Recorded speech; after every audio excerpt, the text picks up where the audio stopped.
Today, we gather to witness our students reap the reward of their hard work and dedication. This milestone is not just a celebration of their academic achievements, but also a testament to the values that have shaped them throughout their journey.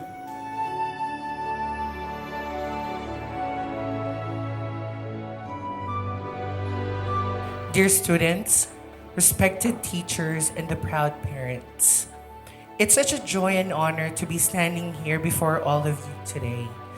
I'm especially proud because I was once seated where our graduates are now, full of dreams, full of questions, and maybe a little nervous about what it is. Para po sa akin, ang pagiging Divinian, hindi lang po kailangan excellent ka or magaling ka sa academics. Kailangan din po Christ-centered din tayo. Ina-envision tayo ng school natin na maging functional, literate, and Christ-centered global citizens.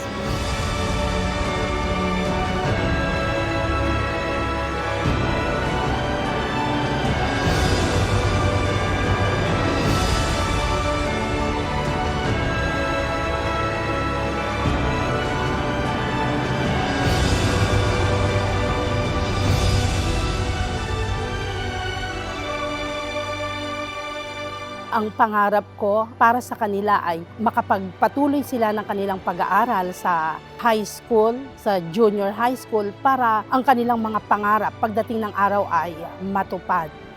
Now you are moving to the next chapter of your life. Gusto ko lang ipaalala sa inyo na hindi lahat sa pagkakataon na tayo ay nananalo. May mga pagkakataon na tayo ay nagkakamali at doon sa pagkakamaling iyon, doon tayo natututo. Lagi lang panatilihin ang pagkakaroon ng mababang loob sa lahat ng pagkakataon.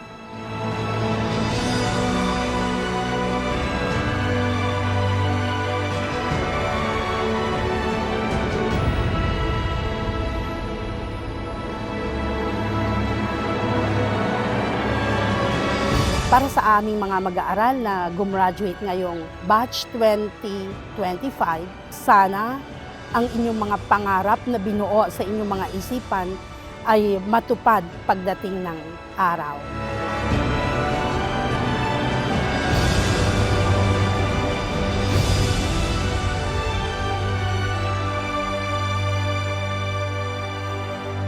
Your journey doesn't end here.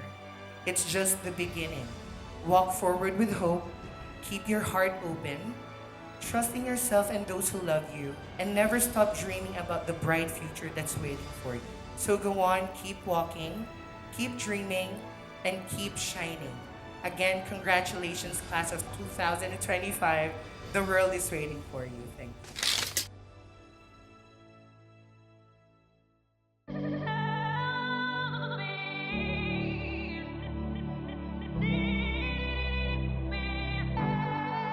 A student's journey begins with smile and ends with happy tears. Today, memories take center as the most cherished part of this celebration. Hindi ko po makakalimutan ang aking mga guro na nagtulong sa akin upang makamit ko ang aking pangarap at sa mga kaibigan kong lalong nagpasaya sa eskwelahang ito. To all faculty and staff of Divina Pastora College, maraming salamat po sa inyo. Ang inyong hindi matatawarang sakripisyo sa amin at ang patuloy ninyong pagbibigay pag-asa sa aming mga mag-aaral. Ang mga natutunan namin sa inyo na kung saan ay hindi lamang nakabase sa libro, kundi ito'y patuloy na nakabase sa inyong personal na karanasan na kung saan ay amin na rin itong mararanasan.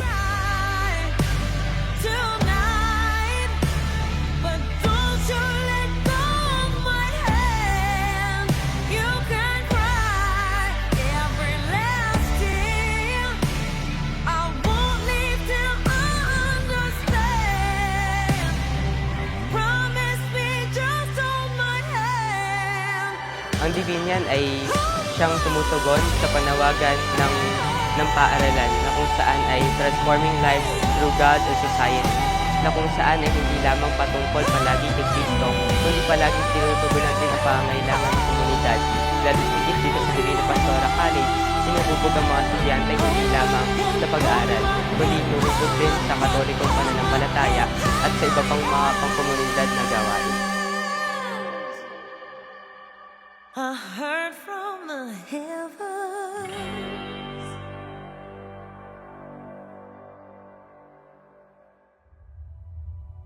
Graduates, go after your dreams, but take others with you.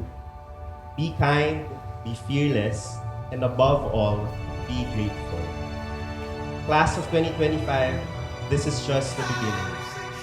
The world is waiting for you, so go out there and grow through it all. Congratulations, graduates and parents, and may God bless your journey ahead. Cheers to the maroon and white. Magandang hapon po sa inyo lahat.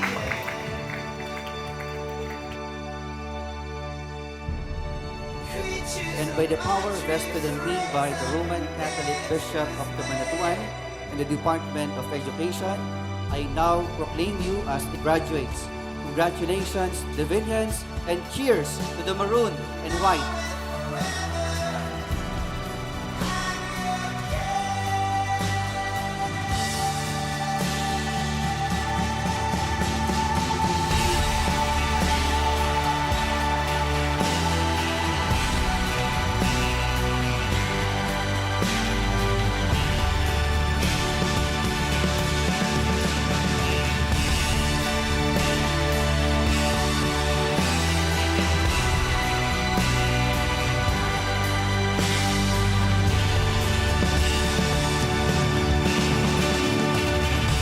Most thankful po ako sa SCA family po kasi I think hindi ko po ito ma-accomplish kahit nang wala po yung SCA. Kasi sa SCA po, nandyan po, tinulungan po ako maging cry-center, tinulungan din po ako na matuto na tumulong po sa mga nangangailangan.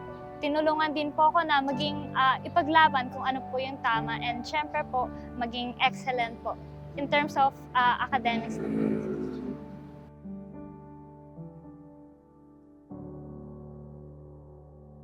Cheers to the maroon and white!